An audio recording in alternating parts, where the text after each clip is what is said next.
Good morning. For today's video, magluluto tayo ng turon saba, banana roll, ubi and jackfruit flavor. Saba, banana roll with ubi and jackfruit flavor. So, let's go. So, ayan o, naisala na po natin. First, po na natin pag-brown natin. So, pag-brown na natin, ilalim. Ang bilis po yan naluto kasi yung terus kabila terus yung ako yung kita dito naluto na ang ating turon saba hirap o so nagigisa rin ako para sa ating nilagang beef at ating nilagang back ito and chili and garlic bago ilagay ang ating beef. So, naisalang po natin ang ating beef dito sa ating so, pinag-brown na sila. So, nagbabrown na po siya. Lalagyan natin ng water dito. Hindi itong gulay ang ilagay natin. Kasi naminis ko, nabigit ng sabaw. So, magsasabaw tayo. I-boil din natin yung beef. Of course, magluluto rin tayo ng pagkain ng engineering brown pork egg. So ngayon natin na po sa sabawan.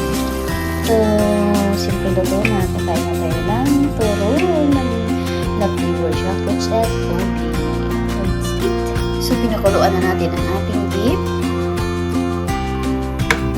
So, ang ating beef, maliliit ang diwa. Ang sabawan na natin. Tapos na yung gitlahan na natin. At ito yung gamitin natin yung ingredients para sa ating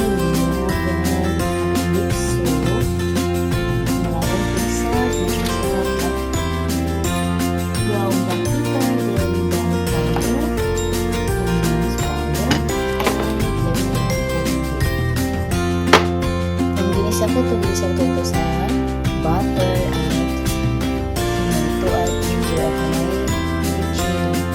So, ito pala naman ng ating turon saba, ubi, flavor, tsaka jackfruit. So, nasa ilalim siya. Ito ng purple na ito, tsaka yellow. Ito yung jackfruit, yung ubi. So, ngayon na, ilatislahan na natin.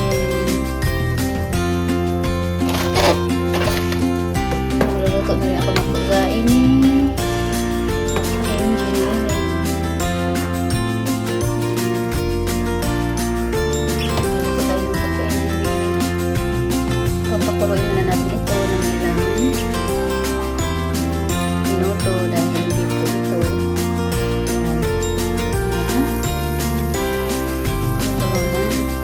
siyempre nagluto na tayo ng pagkain ni engineering egg, beef,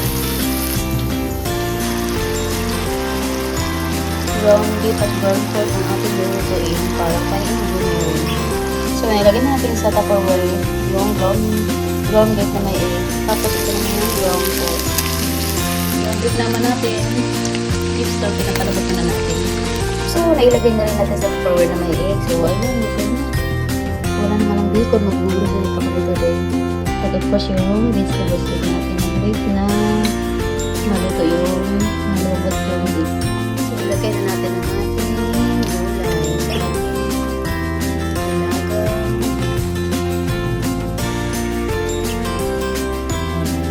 natin. So, ayan o, naluto na. Nailagay na po natin ang gulay. And that's it po. Bye! Ito na ang ating beef soup. Ayan. So, wala tayo ang palis na ilagay. At kanad na ako patayin sa mga. So, guys, at naluto na natin dahil engineering kay baby boy, naluto na natin ang ating high blood ang ating naluto din ang pagkain na sa akin. So, yan, sa tino naman yung nabig ko na chicken guys yesterday. So, that's it. Thank you for watching. Bye!